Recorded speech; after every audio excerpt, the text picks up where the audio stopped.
Mes amis, ce qui se passe actuellement dans les profondeurs du ministère de la Défense israélien n'est-il pas une réponse à ce qui s'est passé ? C'est la sentence de mort pour toute tentative d'équilibre des pouvoirs au Moyen-Orient pour les 10 prochaines années. Si vous pensez que l'ère des grandes armées conventionnelles appartient au siècle dernier, le gouvernement israélien vient de débloquer 350 milliards de shekels pour prouver que vous avez tort. Ce n'est pas un achat sur étagère, c'est la naissance d'une doctrine où la défense devient sans importance, car l'objectif est désormais de neutraliser totalement l'ennemi avant même qu'il ne pense à attaquer. Faites attention au son du silence. Pendant que le monde débat de diplomatie dans des salles climatisées, les moteurs à double flux des premiers F-35 Hadir chauffent déjà à Nevatim en alerte rouge. Israël n'achète pas seulement des avions, il achète la capacité de faire du ciel de n'importe quel adversaire une extension de son propre territoire. Et ce que vous allez voir maintenant, c'est la déconstruction de l'idée du conflit symétrique. À partir d'aujourd'hui, soit vous acceptez la volonté de Jérusalem, soit vous êtes effacés de la carte avant même d'entendre le son de l'impact. Cet investissement massif qui porte le budget, celui de la défense, à des niveaux jamais imaginés auparavant, est-il la reconnaissance que le monde après le 7 octobre exige plus que de l'intelligence ? Exige-t-il une force brute numérique ? Israël double sa flotte de 5e génération pour garantir que le long bras de la Tsahal atteigne n'importe quelle cible, à n'importe quelle profondeur, partout dans le monde. Mais pour comprendre pourquoi Israël va doubler sa flotte, la flotte des chasseurs les plus puissants du monde, il faut comprendre l'origine du problème. Mais maintenant, abonnez-vous à la chaîne, activez la cloche des notifications, laissez un like sur la vidéo, cela demande du travail de vous apporter tout cela. Pour que vous compreniez pourquoi Israël a décidé de dépenser des milliards pour construire une force que le monde n'a jamais vue, vous devez comprendre l'esprit de celui qui se trouve de l'autre côté de l'échiquier. Oubliez les analyses politiques superficielles que vous voyez dans les grands médias.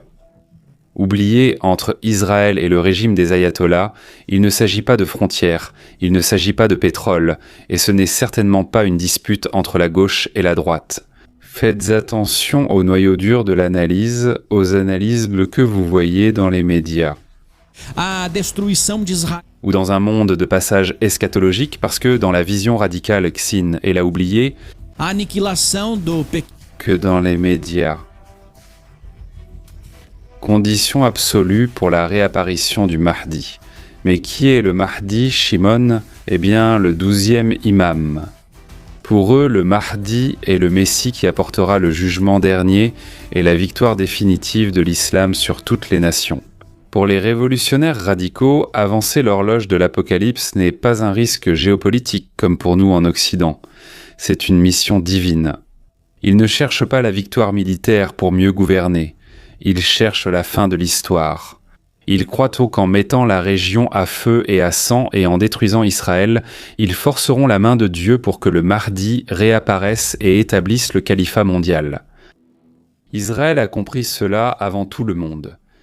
Peut-être que Trump l'a compris presque trop tard, mais ce qu'ils apprennent, c'est qu'on ne négocie pas avec ceux qui croient que leur propre destruction et celle de leurs voisins est le chemin vers le paradis. Quand vous faites face à un ennemi qui voit dans le jugement dernier son plus grand espoir, la dissuasion conventionnelle meurt. C'est pourquoi négocier avec l'Iran est la plus grande perte de temps. Et donc la nouvelle doctrine d'Israël ne consiste pas à arrêter les attaques, mais à anéantir jusqu'à la possibilité même d'exister. Israël a compris que l'Iran n'est pas un adversaire militaire classique, mais une secte apocalyptique armée de missiles balistiques. Et face à une secte qui veut la fin du monde, la seule réponse possible est une force si écrasante que la fin du monde arrive d'abord pour eux. De façon chirurgicale, invisible et définitive. Et cette prise de conscience a tout changé. Avant le 7 octobre, l'idée était d'avoir une armée propre, axée sur la technologie et l'intelligence artificielle pour faire face aux groupes terroristes.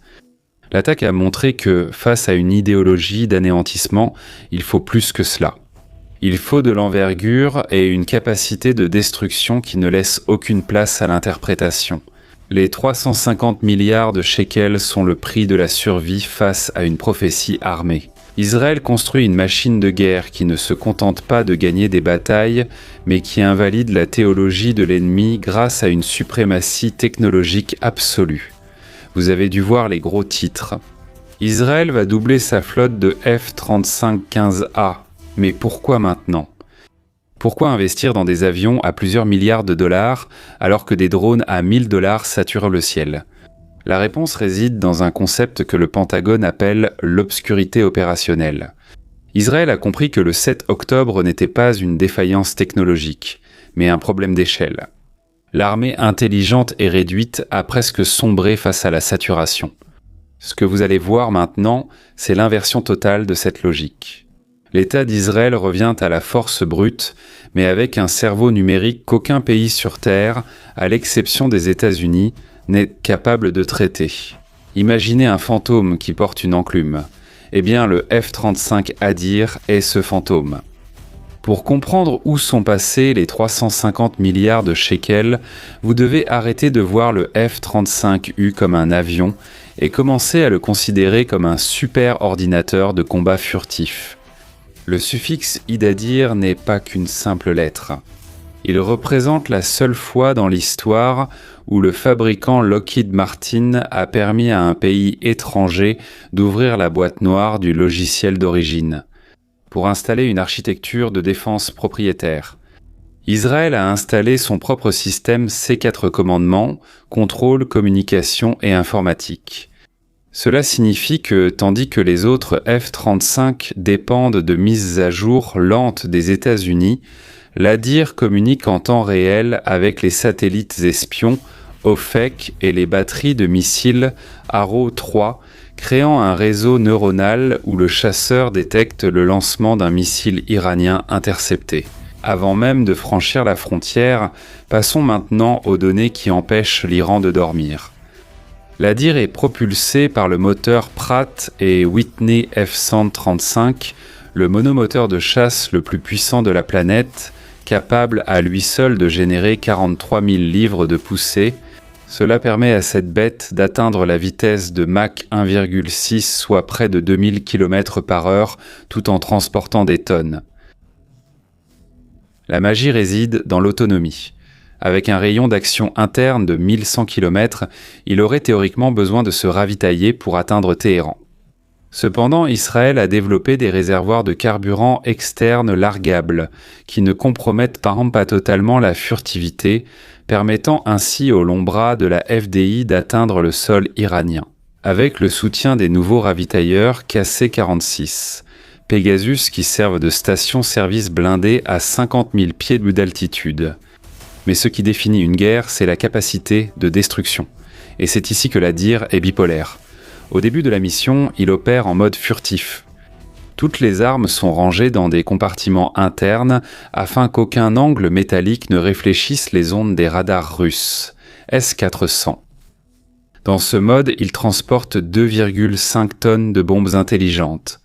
Dans ce cas, une fois de plus, la défense aérienne ennemie est aveuglée par sa guerre électronique, la SQ-239, Barracuda, qui pirate les fréquences radio de l'ennemi et injecte de fausses cibles sur leurs écrans. L'Adir passe en mode Beast. Il ouvre les supports externes sur les ailes et passe à une capacité de charge brutale de 8 tonnes. Nous parlons de missiles RR AIM-120 pour nettoyer le ciel et du joyau de la couronne israélienne, les bombes S-PIS. Contrairement aux bombes ordinaires, qui dépendent du GPS que l'Iran essaie de brouiller en permanence, la Spice utilise des récepteurs électro-optiques. Elle lit le terrain et reconnaît le bâtiment cible par image, ce qui la rend immunisée contre toute interférence électronique. Le pilote n'a même pas besoin de viser de manière traditionnelle. Avec le casque à 400 000 $ intégré au système,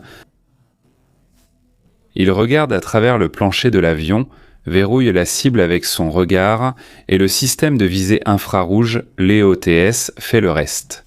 Si l'ennemi tire un missile contre lui, l'avion détecte la chaleur, lance des contre-mesures et suggère une route d'évasion en quelques microsecondes. C'est la souveraineté technologique presque absolue. C'est la fin de l'ère du radar et le début de l'ère de l'invisibilité létale. Et, en théorie, tout cela est très beau. Oui, l'Adir serait presque invincible. Mais lors de la dernière guerre avec l'Iran, nous avons eu des rapports, nous attendons plus de données, qu'un F-35 avait été pris pour cible. Pas abattu, pas détruit, mais d'une certaine manière touché. Ensuite, j'apporterai plus d'informations concernant ces dégâts, si jamais ils se sont réellement produits. Maintenant, si le F-35 l'Adir est le scalpel invisible qui ouvre la porte et qu'il a fait cela, littéralement, contre l'ayatollah d'Iran, le F-15IA est le marteau de 14 tonnes qui démolit la maison. Israël n'a pas investi des milliards dans 50 nouveaux exemplaires de ce chasseur de Boeing par nostalgie. Il a investi parce que le F-15IA est aujourd'hui le chasseur de supériorité aérienne avec la plus grande capacité. Alors que le F-35E doit se cacher, le F-15IA entre sur le champ de bataille pour dominer par la force brute. Équipé des nouveaux moteurs General Electric F-110 GE129, il atteint la vitesse impressionnante de Mach 2,5, soit plus de 3000 km/h, ce qui lui permet de traverser le Moyen-Orient en un temps record, tout en transportant une quantité d'armement qu'aucun autre avion de chasse ne peut supporter. La véritable raison stratégique derrière cet achat, c'est ce que nous appelons la capacité d'endurance. Le F-15IA dispose de 12 points d'emport certifiés pour des missiles air-air, et il peut transporter jusqu'à 25 armes air-sol simultanément. Nous parlons d'une bombe de 2000 tonnes guidée par laser avec un corps de pénétration fabriqué à partir d'un canon d'obus réutilisé. Elle est capable de traverser plus de 30 mètres de terre ou 6 mètres de béton armé avant de détonner. Le F-35U localise l'entrée de la conduite de ventilation ou la faille structurelle du bunker nucléaire iranien à l'aide de ses capteurs infrarouges et illumine la cible.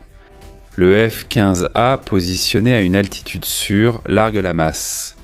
C'est une symbiose létale, l'invisible désigne, l'indestructible détruit. En plus de sa charge explosive, le F-15A est équipé du radar AESA APG-82 le plus avancé de sa catégorie, qui permet de suivre plusieurs cibles simultanément à des distances dépassant les 200 km équinorcigan. Il fonctionne comme une escorte lourde pour le F-35U, garantissant que si un chasseur ennemi tente de s'approcher de la flotte furtive, il soit détecté et abattu avant même de savoir qu'il était surveillé. Israël a également exigé l'intégration du système de guerre électronique EPA-WSS, qui crée un bouclier numérique autour de l'appareil, le protégeant contre les missiles solaires de nouvelle génération. Comprenez maintenant la vision à long terme de Jérusalem. En doublant la flotte d'Adir et en modernisant la flotte de F-15 au standard IA, Israël a créé une force de frappe à 2 niveaux. Vous avez 100 fantômes qui cartographient et aveuglent l'ennemi, suivi de 50 nouvelles enclumes prêtes à larguer des centaines de tonnes d'explosifs sur des cibles en profondeur. L'autonomie a été augmentée grâce à des réservoirs de carburant conformes qui n'occupent pas les points d'emport d'armes. Par exemple, le F-15A avancé peut voler du Negev jusqu'aux montagnes de Zagros, en Iran. Combattez, détruisez la cible et revenez sans avoir besoin de faire d'escale. Ce n'est pas seulement un achat d'avion. C'est l'acquisition d'une assurance-vie géopolitique qui garantit que la capacité nucléaire de l'Iran peut être éliminée en une seule nuit d'opération coordonnée. Et ce n'est pas de la théorie. Cela se passe en ce moment même. Israël est en train d'acquérir son 4e escadron de F-35 Adir de Lockheed Martin pour un total de 100 appareils. Avoir 100 F-35, ce n'est pas seulement avoir beaucoup d'avions. Cela signifie qu'Israël possède désormais 100 nœuds de capteurs invisibles qui communiquent entre eux dans un réseau neuronal de combat. Concrètement, un F-35 survolant Damas peut détecter un lancement de missiles à Téhéran et transmettre cette coordonnée à un char dans le désert du Negev en quelques microsecondes. Le radar ennemi devient simplement une pièce décorative de musée. Le F-35 ne fuit pas le radar, il le trompe, il le sature. Il crée de fausses cibles jusqu'à ce que le missile réel ait déjà atteint le bunker. C'est la fin de l'ère du radar conventionnel. Israël investit dans une architecture de combat où la donnée est la munition la plus létale. Chacun de ces 100 chasseurs est un centre de commandement volant qui intègre les informations des satellites, des drones et des agents au sol. Cette intégration logicielle, mes amis, a été développée localement par des entreprises comme Elbit et l'IA au sein des systèmes américains. C'est ce qui crée l'abîme technologique. Pour vous donner une idée de l'échelle mondiale, regardez les autres opérateurs. Allons-y. Le Royaume-Uni possède aujourd'hui 138 chasseurs F-35. Le Japon en a 142. L'Italie, 115. Et l'Australie sent Israël, un pays avec une population et un territoire minuscule comparé à ces géants, égale désormais l'Australie en nombre de chasseurs de 5e génération. Cela fait d'Israël le leader mondial par habitant dans l'utilisation du F-35. Et il ne s'agit pas seulement du nombre d'avions, il s'agit de l'expérience. Le F-35 israélien a déjà dépassé les 15 000 heures de vol en combat réel sur tous les fronts. Et même la Chine n'en est pas proche. Des missions au Yémen, en Syrie, au Liban, à Gaza. Israël a même modifié le F-35 pour tirer des munitions JDAM depuis ses ailes, ce qui n'était pas prévu dans le design original de Lockheed Martin. Cela permet aux chasseurs d'emporter plus de charges destructrices lorsque la furtivité totale n'est pas la priorité principale. Mais la précision, oui. Alors que la Turquie a été expulsée du programme F-35 pour avoir insisté sur le système russe S-400 et que l'Égypte utilise des avions de génération précédente, Israël fait un bond vers le futur. L'Arabie saoudite, malgré sa richesse immense, ne possède pas l'autonomie logicielle qu'Israël détient. Cela garantit ce que le Pentagone appelle un avantage militaire qualitatif. Israël doit être capable de vaincre n'importe quelle combinaison d'ennemis régionaux simultanément. Et avec 100 F-35, ils ne font pas que conserver l'avantage, ils changent la nature de la compétition. C'est un échec et mat préventif. Mes amis, le budget de 350 milliards de shekels ne concerne pas seulement ceux qui volent dans notre atmosphère. Le plan bouclier d'Israël prévoit l'intégration totale de la force aérienne avec des capacités orbitales. Nous parlons de satellites en orbite basse qui transforment l'espace en nouveau champ de bataille. Israël se prépare à une guerre où le premier tir a lieu dans le vide de l'espace, désactivant les communications et les systèmes de navigation ennemis avant même que le premier avion ne décolle. Et c'est là qu'intervient le point de bascule stratégique, l'acquisition des nouveaux avions ravitailleurs KC-46. Un KC-46 est une station-service volante qui étend le bras d'Israël vers n'importe quel endroit du globe. Sans lui, les chasseurs israéliens doivent atterrir ou dépendre de bases alliées. Avec eux, le rayon d'attaque d'Israël devient mondial. L'Iran cesse d'être une mission de longue distance et devient une cible de proximité. Le KC-46 est ce qui transforme la force aérienne d'Israël d'un gardien régional en une puissance de projection de force mondiale. Mais le bouclier d'Israël va plus loin. Le paquet comprend le remplacement des anciens hélicoptères de transport lourd par les nouveaux CH-35K King Stallion. Ils sont capables de transporter des troupes et du matériel avec une vitesse et une charge sans précédent. Et il y a une leçon amère du 7 octobre. Israël a annulé la décision de retirer les hélicoptères d'attaque Apache. Maintenant, ils en veulent plus d'unités. Le champ de bataille moderne a montré que l'appui aérien rapproché et la capacité de manœuvrer rapidement au sol sont vitaux lorsque la technologie de l'IA échoue à détecter l'élément humain infiltré. Netanyahou a vaguement mentionné qu'Israël pourrait recommencer à produire ses propres avions. C'est un écho du projet Lavi raté des années 80 qui a presque ruiné l'économie du pays. Mais pourquoi en parler maintenant ? Israël veut-il affirmer sa souveraineté industrielle ? Ils ne veulent pas seulement utiliser la technologie américaine, ils veulent la liberté de la modifier et de la produire si le contexte mondial change. C'est un avertissement direct concernant l'autonomie dans un monde où les alliances sont volatiles. Israël achète du temps et de la technologie pour s'assurer que, dans la prochaine décennie, il n'y ait pas de conflit symétrique. Maintenant, regardez la carte et ressentez le tremblement géopolitique. La Turquie, l'Égypte et l'Arabie saoudite observent ce réarmement avec un silence troublant. Historiquement, la suprématie d'Israël était maintenue par la qualité presque légendaire de ses pilotes. Aujourd'hui, elle est maintenue par un fossé technologique que personne dans la région ne peut franchir aussi rapidement. La Turquie, une puissance régionale dotée d'une industrie de défense en pleine expansion, considère l'expansion israélienne comme un défi direct à son influence. Ankara investit des milliards dans sa propre industrie, essayant de créer une parité que le F-35 a désormais rendue impossible. L'Égypte, de son côté, a récemment mené des exercices dans le Sinaï, un signe clair qu'elle surveille la montée en puissance d'Israël. Bien qu'il existe un traité de paix, l'ampleur du réarmement israélien, qui inclut les nouvelles corvettes Sa'ar 6 et des sous-marins de dernière génération, oblige le Caire à repenser sa propre posture défensive. L'Arabie saoudite, un autre géant de la région, bien qu'elle ait investi des milliards dans des systèmes américains, dépend encore de l'approbation de Washington. Pour des technologies sensibles qu'Israël utilise déjà, modifie et intègre dans son propre réseau neuronal de combat. Israël indique que dans la prochaine décennie, il n'y aura pas de conflit symétrique. Le concept de qualification militaire intelligente a été élevé au rang de dogme. Israël doit être capable de vaincre n'importe quelle combinaison d'ennemis régionaux simultanément. Et avec ou sans F-35, et à dire, ils ne font pas que conserver l'avantage, ils changent la nature de la compétition. C'est un échec et mat préventif. Israël a décidé qu'ils n'attendraient pas le mardi. Ils ont décidé qu'ils allaient dicter le rythme de l'histoire, par la force brute numérisée. Mes amis, ce qui se passe à Tel Aviv ne reste pas à Tel Aviv. Cela impacte votre coût de la vie, la sécurité des routes commerciales et l'équilibre des forces qui maintient le monde en marche. Comprendre ce jeu d'ombre est la seule façon de ne pas être pris au dépourvu par le prochain mouvement du système. Le plan bouclier d'Israël est la preuve que la paix dans ce contexte n'est maintenue que par la peur de ce que ces 100 chasseurs F-35 Hadir peuvent faire en une seule nuit. Et la question qui reste pour vous qui suivez la géopolitique réelle est la suivante. Cette course aux armements sans précédent est-elle le dernier recours pour éviter la Grande Guerre ou bien le carburant qui va finalement faire exploser la poudrière ?